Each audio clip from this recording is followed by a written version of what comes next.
अच्छा तो बच्चों आज का हमारा टॉपिक ऑफ डिस्कशन है the mediastinum and the pleura.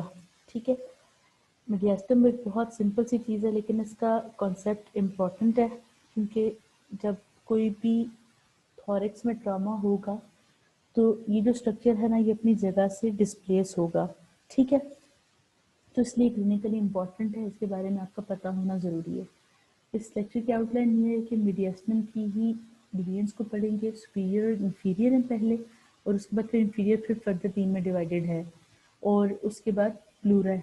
ठीक है, अच्छा इंट्रोडक्शन ये है कि मीडियास्टिनम जो है वो एरिया है जो स्टर्नम यानी आगे इसके स्टर्नम है, दो साइड पे दो प्लूरल कैविटीज और बैक पे वर्टिबल कॉलम है।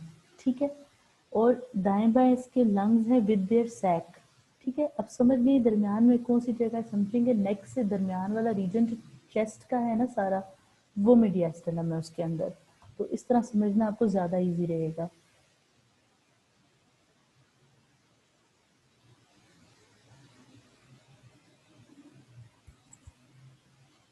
अच्छा, अब बेशक ये थिक एक स्पेस है यानी स्ट्रक्चर्स के दरमियान सराउंड हुई हुई है, लेकिन उसके बावजूद ये मूवेबल है।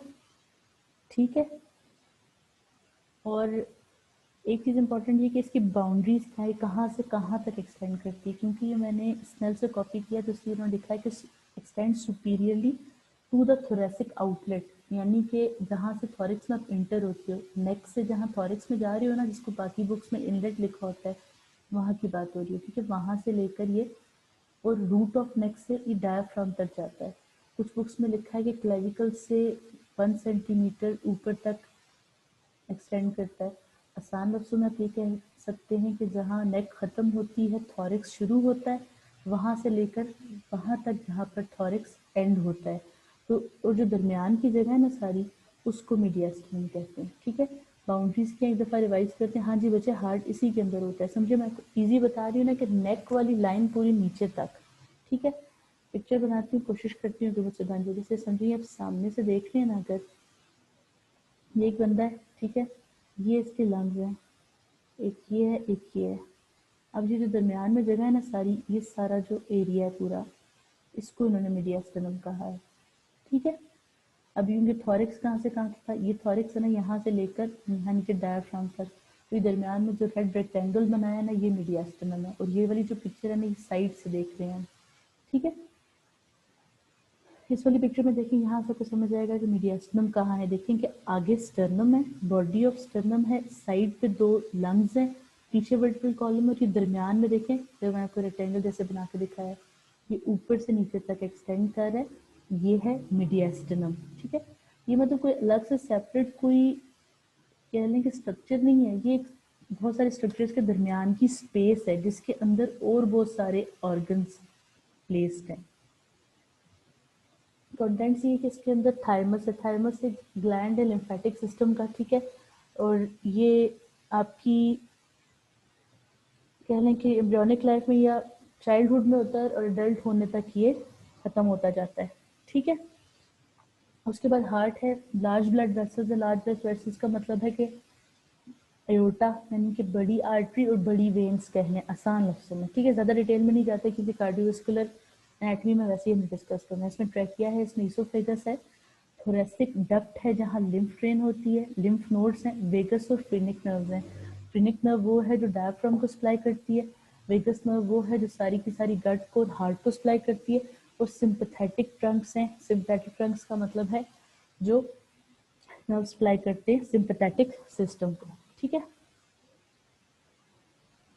अब ये जो मीडियास्टिनम है ना बच्चों, उसको भी दो पार्टीशन में डिवाइड किया गया है। एक का नाम है सुपीरियर मीडियास्टिनम, एक का नाम है इंफीरियर मीडियास्टिनम। किया किससे, इमेजिनरी प्लेन से। ठीक है, मतलब ये कि कोई प्रॉपर पार्टीशन यहाँ मौजूद नहीं होती, लेकिन हम for the sake of ease या स्टडी करने के लिए हम इसको दो पार्ट्स में करके पढ़ते हैं। ठीक है, और वो कहाँ से आपने पार्टीशन करनी है, जहाँ आगे स्टर्नल एंगल हो, ठीक है, वहाँ, और पीछे जहाँ फोर्थ थोरेसिक वर्टिब्री का लोअर बॉर्डर हो।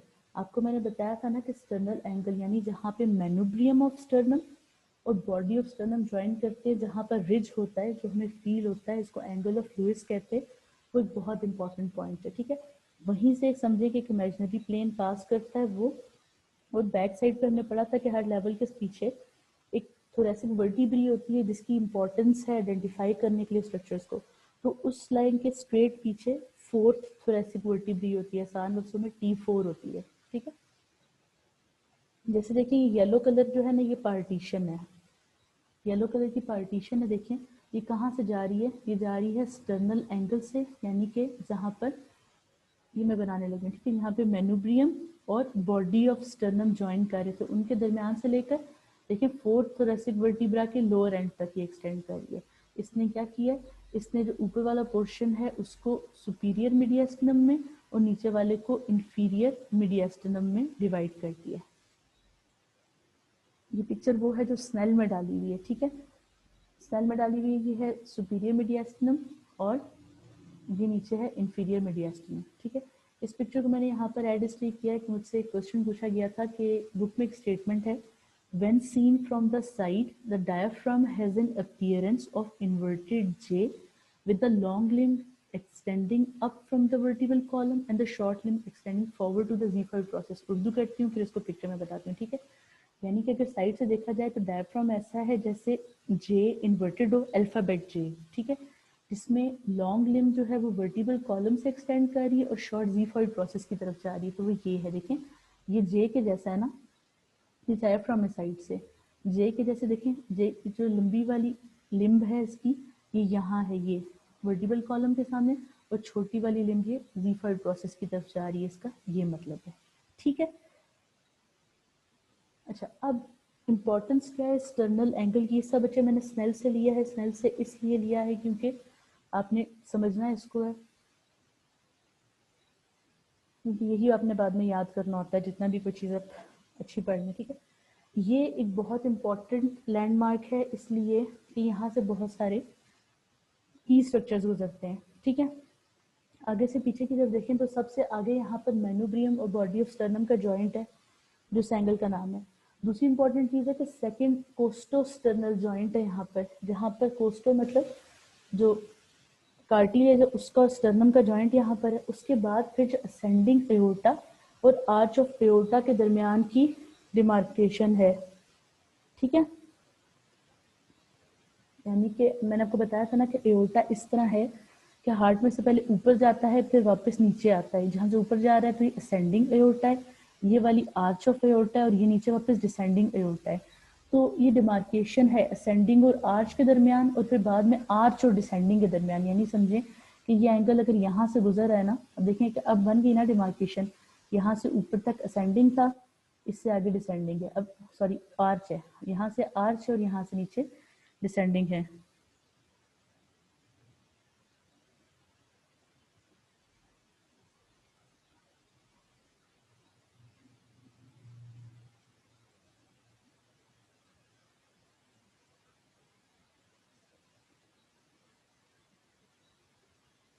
ठीक है, ये पॉइंट्स इंपॉर्टेंट है। उसके बाद एक चीज देखिए लिखा हुआ है बाइफर्केशन ऑफ ट्रैकिया। बाइफर्केट होने का क्या मतलब है, बाइफर्केट होने का मतलब है कि एक स्ट्रक्चर है वो इक्वली दो पार्ट्स में डिवाइड हो रहा है। यानी कि ट्रैकिया दो पार्ट्स में डिवाइड होने का मतलब है कि एक साइड इसकी लेफ्ट लंग में जा रही है, एक राइट लंग में जा रही है। ठीक है,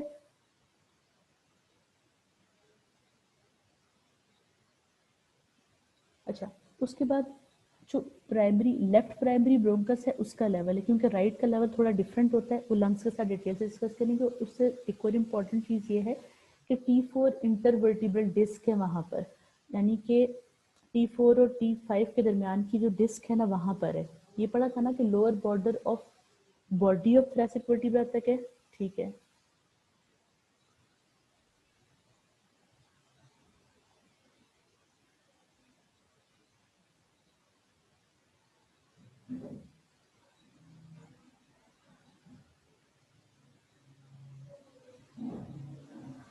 अच्छा इस वाली पिक्चर में बच्चों जब हमने सारे पॉइंट्स डिस्कस किए हैं ना कि ये जो स्टर्नल एंगल वाला पॉइंट है इसमें से कौन से इंपॉर्टेंट लैंडमार्क्स है वो आप इसमें से देख सकेंगे। जैसे पहली बात ये इसकी इंपॉर्टेंस है कि यहाँ से स्टर्नल एंगल जो है सुपीरियर इंफीरियर मीडियास्टम की पार्टीशन है, एक बात। दूसरा पॉइंट देखिए ये लिखा हुआ है कि आर्च बिगनिंग और एंड है एओर्टिक आर्च की। बिगनिंग मतलब असेंडिंग के बाद, और एंड मतलब असेंडिंग एओर्टिक आर्च से डिसेंडिंग का बना। फिर ट्रैकिया का दो ब्रंकाई में जो कह लें कि बेफ्रिकेट होना, ये देखिए ये ट्रैकिया, ये यहाँ पर ही इसी पॉइंट पर आकर ना लेफ्ट और राइट साइड पे जा रहा है, ठीक है। उसके बाद जाइगस वेनस आर्चेस हैं, ठीक है, यानी वेन्स हैं, ठीक है। और उसके बाद थोरेसिक डक्ट है, राइट से लेफ्ट साइड पर जा रही है, ठीक है, थोरेसिक।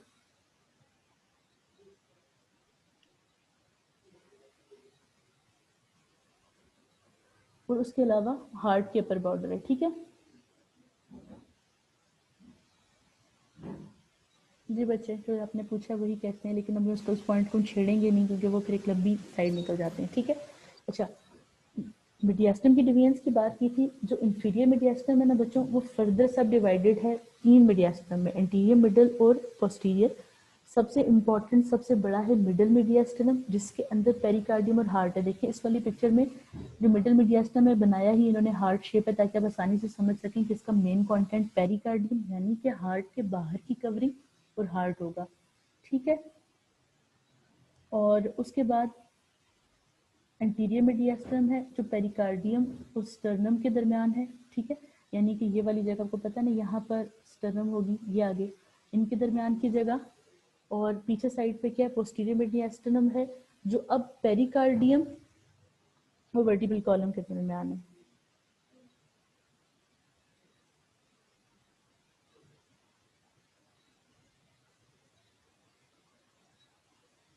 इस वाली पिक्चर में थोड़ी सी बेहतर डिमार्केशन आपको नजर आ जाएगी। जैसे देखिए बच्चों, अगर ये स्टर्नम है, अब देखें ग्रीन से शो किया हुआ है, ये एंटीरियर रीजन है सारा, ठीक है। रेड से शो किया हुआ है सारी हार्ट और पेरिकार्डियम में मिडिल मीडियास्टम के अंदर, और पीछे ब्लू से सारा पोस्टीरियर है। तो देखें कि एंटीरियर कहाँ से कहाँ तक एक्सटेंड कर रहा है। आगे स्टर्नम है, पीछे पेरिकार्डियम का फ्रंट एस्पेक्ट है या एंटीरियर एस्पेक्ट है। फिर पेरिकार्डियम के दो पॉइंट के एरियाज के दरमियान में मिडल है, और पेरिकार्डियम की बैक साइड से लेकर वर्टिब्रल कॉलम की फ्रंट साइड तक पोस्टीरियर मीडियास्टम की बाउंड्रीज हैं, ठीक है। इसके बॉर्डर्स बाउंड्रीज बहुत ज़्यादा डिटेल से स्नेल में नहीं लिखे थे, इसलिए मैंने नहीं डाले, लेकिन आप जनरली इस पिक्चर से पहचान सकेंगे कि चीज़ कहाँ से कहाँ तक एक्सटेंड कर रही है, ठीक है। अच्छा, सुपीरियर मीडियास्टम की बात करते हैं। इसके अंदर कंटेंट्स क्या है, थाइमस है, लार्ज वेन्स हैं, लार्ज आर्टरीज हैं, ट्रैकिया, इसोफेगस, थोरेसिक डक्ट, वो स्ट्रक्चर जो सब नेक में से गुजर के आ रहे हैं ऑब्वियसली वो इसका पार्ट होंगे, ठीक है। आगे मेन्यूबिलियम स्टर्नाई है इसके, ठीक है। और फोर्थ थोरेसिक वर्टिब्रा। मैं आपको आसान तरीका बताती हूँ कि इसकी बाउंड्री आप कैसे याद रखोगे। देखिए हमने बात की थी कि मीडियास्टम पूरे थॉरिक्स में एक्सटेंड करता है, ठीक है।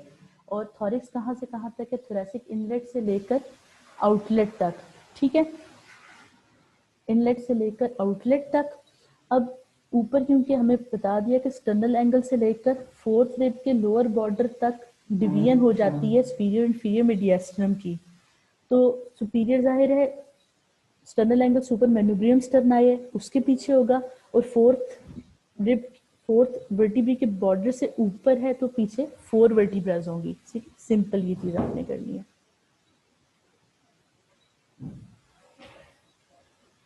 अच्छा, इंफीरियर मीडियास्टम की बात करते हैं। इसमें भी थाइमस है, हार्ट पेरिकार्डियम के अंदर विद फ्रीनिक नर्व्स उसकी दाएं बाएं दोनों साइड पर जा रही है, जो डायफ्राम के दोनों डूम्स को सप्लाई करेंगी। ईसोफेगस और थोरेसिक डक्ट है, और डिसेंडिंग एओर्टा है, और सिंपैथेटिक ट्रंक है।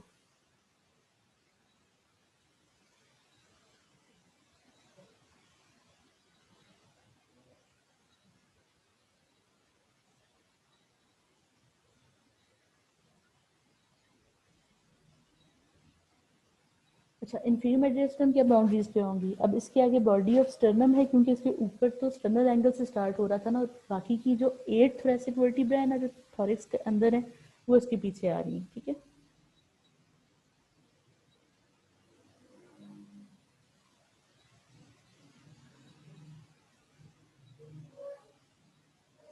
अच्छा, अब ये जो तीन मीडियास्टम डिवाइड किए, इनके कंटेंट्स में क्या मतलब आप कह लें कि अरेंजमेंट है। जो एंटीरियर मीडियास्टम है उसमें कोई मेजर स्ट्रक्चर नहीं है, उसके अंदर सिर्फ लूज कनेक्टिव टिश्यू है, कुछ लिगामेंट्स हैं, फैट्स हैं, ठीक है। बच्चों में थाइमस जो है यानी लिम्फेटिक सिस्टम का एक पार्ट, ये एडिकेटली डेवलप्ड होता है, मौजूद होता है, और इम्यूनिटी में रोल प्ले करता है, तो ये यहाँ मौजूद होता है। लेकिन एडल्ट में ये इन्वोल्यूट हो जाता है। एडल्ट में यहाँ पर क्या होता है, एडिपोज या फैटी टिश्यू होता है, ठीक है। जो ग्रीन कलर से शो किया हुआ है, ठीक है, ये बिल्कुल फ्रंट पोर्शन है, ठीक है, बिल्कुल समझेंगे स्टर्नम के साथ साथ ये मौजूद है, जो हमें ग्रीन नजर आ रहा है पिक्चर में। मिडिल की बात करें, अब मिडिल के अंदर heart, pericardium, great vessels, trachea, bronchi, oesophagus और लिम्फ नोड्स हैं, ठीक है। पोस्टीरियर मीडियास्टिनम की बात करें तो इसके अंदर थोरेसिक पार्ट है डिसेंडिंग अयोर्टा का, ठीक है, क्योंकि डिसेंडिंग अयोर्टा के और भी पार्ट है, थोरेसिक है, एब्डोमिनल है, थोरेसिक पार्ट आ जाता है पोस्टीरियर मीडियास्टिनम में। कुछ वेन्स हैं, ठीक है, और उसके अलावा कुछ नर्व्स हैं, और इसोफेगस है, थोरेसिक डक्ट है, और कुछ लिम्फ लाइन्स है। इससे ज़्यादा डिटेल जब आप हार्ट को पढ़ोगे और लार्ज वेसल्स को पढ़ोगे, उनके रूट्स को पढ़ोगे, फिर आप ज़्यादा अच्छे से बता सकोगे कि अब ये मीडियास्टिनम में से कहाँ से पास किए, तो इंशाल्लाह फिर हम ये चीज़ें रिकॉल करेंगे।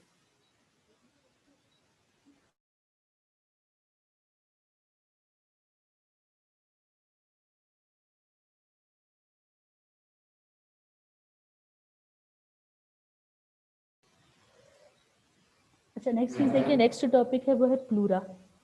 प्लूरा क्या चीज़ है? आसान लफ्जों में प्लूरा रैपिंग पेपर है लंग्स के टिश्यू का, ठीक है, यानी कि ये वो मेम्ब्रेन है जो लंग्स को लाइन करती है और थोरेसिक कैविटी को भी। अब देखेंगे लंग्स को भी लाइन कर रही है, थोरेसिक कैविटी को भी, तो ये डबल लेयर्ड है। एक लाइन इसकी डायरेक्टली लंग्स के टिश्यू को कवर कर रही है और एक लाइन इसकी थोरेसिक कैविटी के अंदर अंदर लाइन कर रही है, ठीक है। यहाँ लिखा है कि सीरस मेम्ब्रेन है। बच्चों, सीरस वो चीज़ होती है जो फ्लूइड लाइक होती है, यानी कि इसको अगर आप टच करें ना आपको मॉइस्ट सा फील होगा, ठीक है, तो ये सीरस फ्लूइड भी बना रही होती है, ठीक है। सीरस का मतलब है, अच्छा, मीडियास्टिनम को 5 पार्ट में ऐसे नहीं कहेंगे, पहले 2 में किया था, सुपीरियर और इंफीरियर में, फिर इंफीरियर को फर्दर 3 में किया है, तो टोटल 4 बनते हैं इसका, ठीक है। प्लूरा का स्ट्रक्चर कैसा है? बॉडी में 2 प्लूरा है, मतलब दोनों एक एक लंग की, लेफ्ट की सेपरेट है, राइट की सेपरेट है। सीरस मेम्ब्रेन है जिसके अंदर अगर आप इसकी हिस्टोलॉजी देखें तो सिंपल स्क्वेमस सेल्स है। स्क्वेमस सेल्स कैसे होते हैं? स्क्वेयर लाइक, और सिंपल का मतलब है सिंगल लेयर, यानी कि अगर आप उसको माइक्रोस्कोप पे कट सेक्शन देखें तो इस तरह के सेल आपको सारे देखने को मिलेंगे, ठीक है, जिनके दरमियान में न्यूक्लियस है। ये मिलेगी आपको सारी लाइनिंग प्लूरा की, और इसी को मीजोथीलियम कहते हैं। आपको पता है ना, जो कनेक्टिव टिश्यू या एपिथीलियम टिश्यू की लेयर्स होती हैं उनको हम एपिथीलियम, एंडोथीलियम और मीजोथीलियम कहते हैं, तो ये मीजोथीलियम की लेयर है। अब ये जो प्लूरा है इसको 2 पार्ट्स में डिवाइड किया जा सकता है। विसरल प्लूरा है जो लंग्स को कवर करती है, और पेराइटल प्लूरा है जो थोरेसिक कैविटी की अंदर वाली साइड को लाइन करती है, ठीक है, रिब्स के अंदर की तरफ। अब ये जो दोनों है ना, ये हाइलम जो पॉइंट है जहाँ पे लंग्स के अंदर ट्रैकिया और मतलब ट्रैकिया से डिवाइड होकर ब्रोंकस और मेन वेसल्स इंटर करती है ना, वहाँ पर ये दोनों जुड़ी हुई होती हैं, और इन दोनों के दरमियान एक स्पेस होती है जिसका नाम है प्लूरल कैविटी।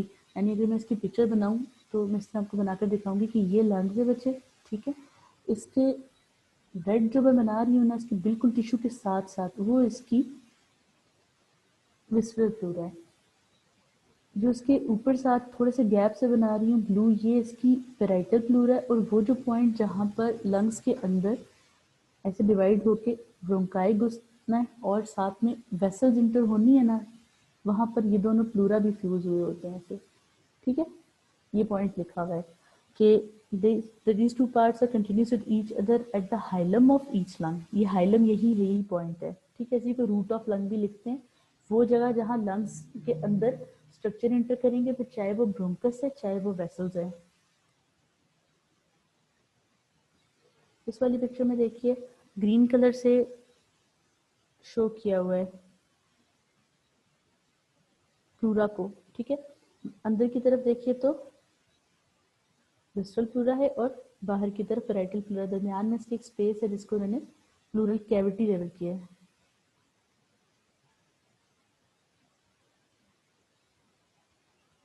पेराइटल प्लूरा की बात करें तो पेराइटल प्लूरा जो है वो थोरेसिक कैविटी की इंटरनल सरफेस को कवर करती है, ठीक है। विस्ट्रल प्लूरा से ये ज़्यादा थिक होती है और इसको उस पार्ट के हिसाब से डिवाइड किया जा सकता है जिस पार्ट के साथ इसका कंटेक्ट है, ठीक है। यानी जहाँ से रोड है ना, कि रोड को ऐसे आप डिवाइड करते हो कि जिस जगह पे ले जा रही हो तो कहते हो कि वो उस जगह की रोड है, तो प्लूरा भी जिस जगह की होगी उस जगह की कहलाएगी, ठीक है। प्लूरा भी कनेक्टिव टिश्यू टाइप स्ट्रक्चर है, एपिथेलियल टिश्यू कहना बेहतर है। अब जैसे मीडियास्टिनल प्लूरा वो है जो लेटरल साइड पर है, ठीक है, मीडियास्टिनम के लेटरल साइड पे है। सर्वाइकल प्लूरा वो है जो नेक के अंदर जा रही है, क्योंकि नेक के अंदर सर्वाइकल वर्टिब्री है। कोस्टल प्लूरा वो है कोस्ट जो रिब्स के अंदर की तरफ है, कोस्टल कार्टिलेजेस के साथ साथ है। और डायफ्रेगमेटिक प्लूरा वो है जो डायाफ्राम को टच कर रही है। इस वाली पिक्चर में देखें, ये आपको पता है ना कि दरमियान में जो है ये मीडियास्टिनम है सारा, ठीक है, ये तो बात क्लियर है ना, ये मीडियास्टिनम है। अब देखें प्लूरा की जो साइड मीडियास्टिनम को टच कर रही है वो वाली मीडियास्टिनल प्लूरा है, ठीक है। जो ऊपर रूट को टच कर रही है, यहाँ पे आपको पता है कि सर्वाइकल वर्टिब्री होनी चाहिए, तो ये वाली सर्वाइकल प्लूरा है, ठीक है। उसके बाद इस वाली को देखिए, ये रिब्स के साथ टच कर रही है, तो ये वाली कोस्टल प्लूरा है। और जो डायफ्राम को टच कर रही है नीचे, उसका नाम है डायफ्रेगमेटिक प्लूरा, ठीक है। नेक के साथ वाली सर्वाइकल, रिब्स के साथ वाली कोस्टल, चेस्ट के सेंटर वाली मीडियास्टिनल और नीचे डायफ्राम से टच करने वाली डायफ्रेगमेटिक प्लूरा। अच्छा, इसके फिर इंपॉर्टेंट बात बताती हूँ जो चेस्ट के बारे में। ये चीज़ इंपॉर्टेंट है कि अक्सर जो आपके इंटरव्यू लाइक एग्जाम्स होते हैं ना, उसमें थोरेसिक कैविटी से रिलेटेड क्वेश्चन पूछे जाते हैं, इसलिए कि थोरेसिक इंजरीज इंपॉर्टेंट होती हैं कैरियर के लिए। जब मैंने अपना फर्स्ट इंटरव्यू दिया था जॉब के लिए, इस प्राइवेट कॉलेज में पढ़ाती हूँ, तो वहाँ पर उन्होंने मुझसे इंटरव्यू में तकरीबन थॉरिक्स से रिलेटेड टॉपिक भी मेरा डेमोन्स्ट्रेशन का चेस्ट ट्रॉमा था, और वो उन्होंने यही क्वेश्चंस पूछे थे। उनमें ये क्वेश्चन था कि प्लूरा की टाइप्स बताइए, एक ही क्वेश्चन था। उसके अलावा कुछ क्वेश्चन न्यूमोथॉरिक्स से रिलेटेड थे कि इमीडिएट आप क्या स्टेप लेंगे। तो न्यूमोथॉरिक्स में इमीडिएट आपको सेकेंड इंटरकोस्टल स्पेस में नीडल डालनी होती है, एक्सरे वगैरह के लिए नहीं भेजना होता, इतना टाइम ही नहीं होता पेशेंट के पास, ठीक है। उसके अलावा ये पूछा था कि थोरेसिक कैविटी के अंदर अप्रोच करने के लिए आप नीडल की डायरेक्शन क्या रखेंगे, तो आप सुपीरियर बॉर्डर ऑफ रिब की तरफ रखते हैं, इसलिए कि इंफीरियर बॉर्डर पे जो है वो न्यूरोवास्कुलर बंडल होता है। ये चीज़ें फिर क्लिनिकल्स में दोबारा डिस्कस होंगी, लेकिन मैं बता रही हूँ कि थॉरिक्स की इंपॉर्टेंस है क्लिनिकली भी, क्योंकि चेस्ट की इंजरीज लाइफ थ्रेटनिंग है, और वैसे भी एग्जाम्स वगैरह के पॉइंट ऑफ व्यू से थॉरिक्स इंपॉर्टेंट होता है, ठीक। इस वाली पिक्चर में थोड़ी और बेहतर तरीके से आप इन चीज़ों को अप्रिशिएट कर सकेंगे जो भी हमने डिस्कस की। जैसे देखिए सर्वाइकल प्लूरा ये अपर पोर्शन है, चेक्स में बनाया हुआ है, ठीक है। कोस्टल प्लूरा को देखिए, कोस्टल प्लूरा बिल्कुल रिब्स के साथ साथ है, ये वाली सारी, ठीक है, ये कोस्टल प्लूरा दिखाई हुई है अलग डॉटेड। उसके बाद आप देख सकते हैं यहाँ पर डायफ्रेगमेटिक प्लूरा, ये ब्लैक एंड वाइट करके दिखाई हुई है सेपरेट करने के लिए। और उसके बाद ये थोड़ी सी ऑब्लीक लाइन्स से आपको दिखाई है इन्होंने यहाँ पर मीडियास्टिनल प्लूरा, ठीक है, मीडियास्टिनम के साथ साथ। एक ही पिक्चर पे बना देती हूँ ताकि आपको सेपरेट करना आ जाए। ये देखिए, ठीक है, yellow for cervical pleura, green for coastal, purple for diaphragmatic and blue for the mediastinal. विस्ट्रल pleura की बात करते हैं। विस्ट्रल प्लूरा जो है वो लंग्स की आउटर सरफेस को कवर करती है, और इस तरह कवर करती है कि जो लंग्स के दरमियान में फिशर्स है ना, ये उन तक भी एक्सटेंड करती है। यानी मैं आपको इस तरह बनाकर दिखाऊं कि ये लंग है आपका, ठीक है, इसके ऊपर कट होता है ना, तो इस कट के अंदर डेंट है ना, अगर तो उस डेंट के साथ भी अंदर जा रही है विस्ट्रल प्लूरा। यानी कि साइड से अगर आप देखिए ना एक स्ट्रक्चर को, तो ये अगर फिशर है ना, तो फिशर के अंदर तक ये इंडेंट हुई हुई है ये मेम्ब्रेन, ठीक है। अब ये पैराइटल प्लूरा के साथ कहाँ कंटिन्यूस है, हाइलम ऑफ लंग पे, जहाँ पे स्ट्रक्चर्स लंग के अंदर या तो इंटर करते हैं या तो लीव करते हैं। प्लूरल कैविटी की बात की तो एक पोटेंशियल स्पेस है पैराइटल और विस्ट्रल प्लूरा के दरमियान। वैसे तो नॉर्मली इसके दरमियान एक small quantity of serous fluid होता है, ठीक है, जिसको आप ये कह सकते हो कि तो दो फंक्शन सर्व करता है। एक तो ये कि वो प्लूरल सरफेसेस को लुब्रिकेट करता है, लुब्रिकेट का मतलब होता है मॉइस्ट करता है।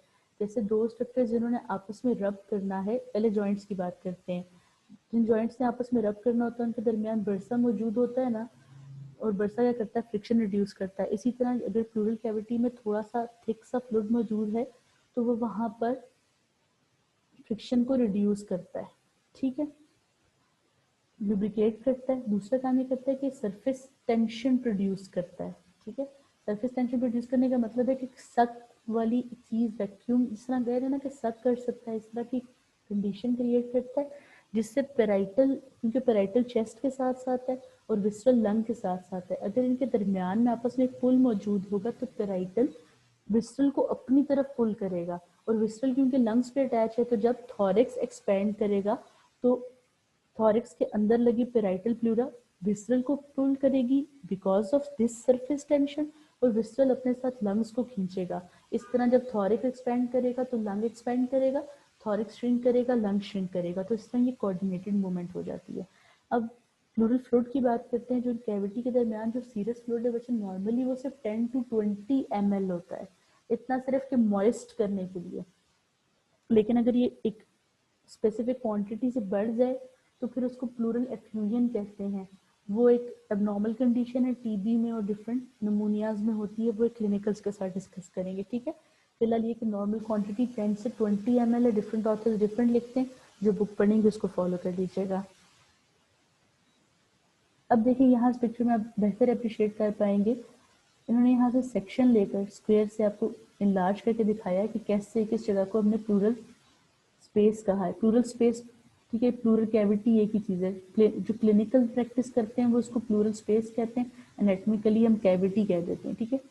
ये देखिए कलर चेंज कर लेते हैं जो अप्रिशिएट किया जा सके, ये भी ठीक है, दरमियान में मौजूद है पेराइटल के और विसरल के। तो ये पोटेंशियल स्पेस इसलिए कहते हैं, पोटेंशियल किसके अंदर कैपेसिटी है, किसके अंदर कोई चीज़ फिल हो जाए, ठीक है। प्लूरल रिसेसेस क्या है, रिसेस आप स्पेस को कह सकते हैं, जैसे जब आपको ब्रेक होती है वो भी रिसेस कहलाती है, तो ये भी एक तरह की स्पेस या इसको स्पेस करना बेहतर है वैसे ब्रेक करने से।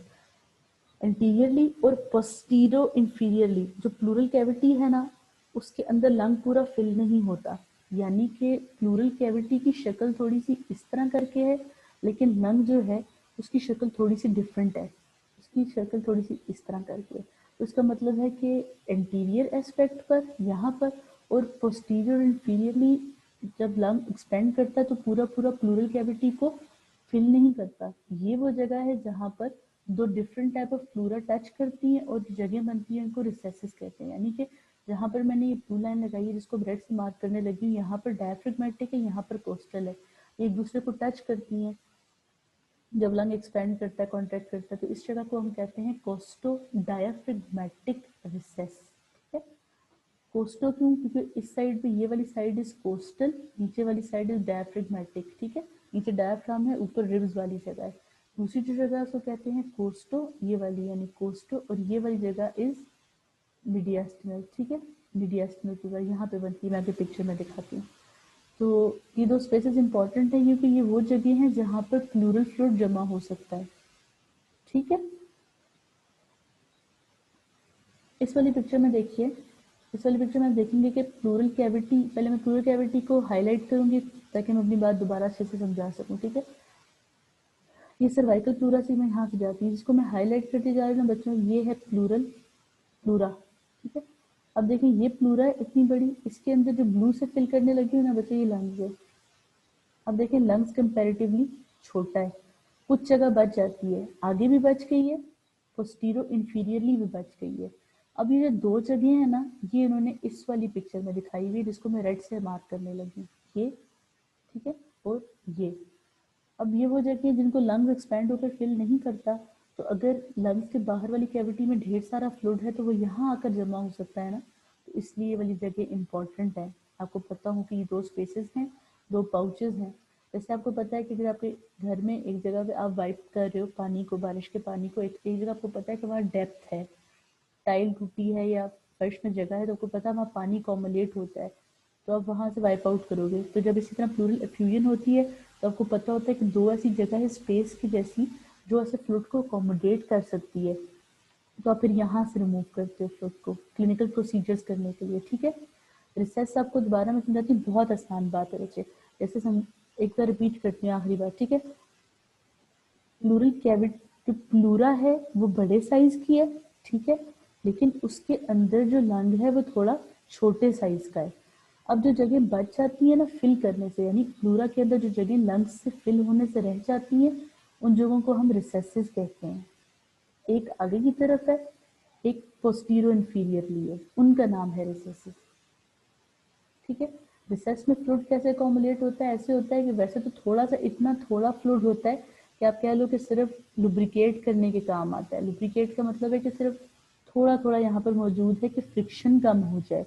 जैसे दो मशीन के पार्ट्स के दरमियान आप ऑयल लगाते हो ना, ग्रीस, या कह लो कि ब्रेड स्लाइस के अंदर आप जैम की बहुत थोड़ी सी लेयर लगाते हो, ठीक है, थोड़ी सी लेयर लगाते हो तो उतना ही, मतलब ये लुब्रिकेट या मॉइस्ट करने के लिए।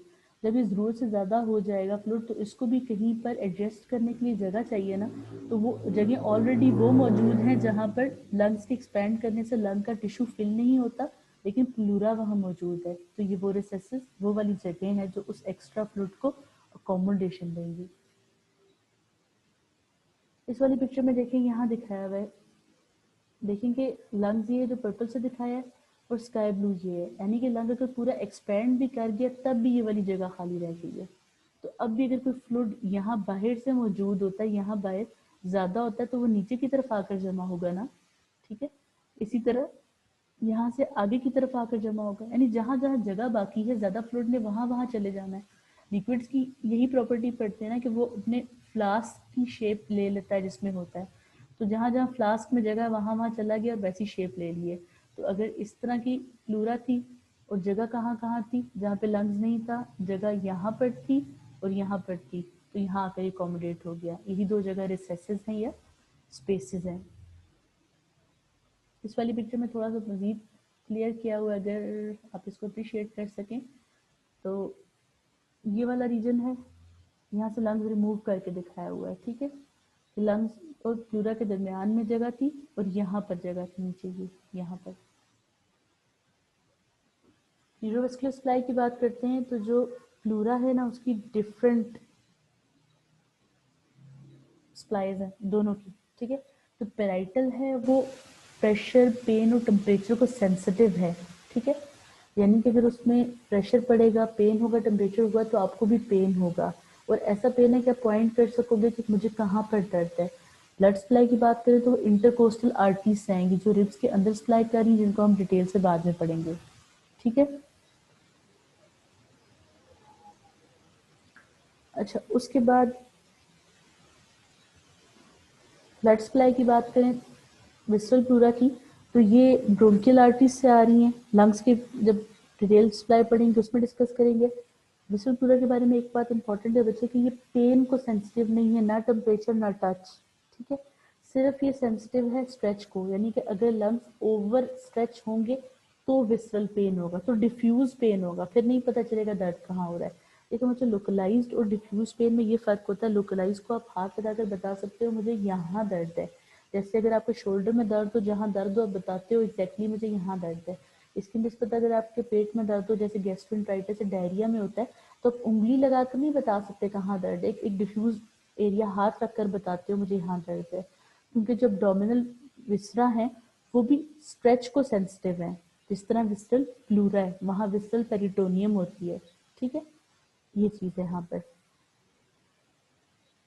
तो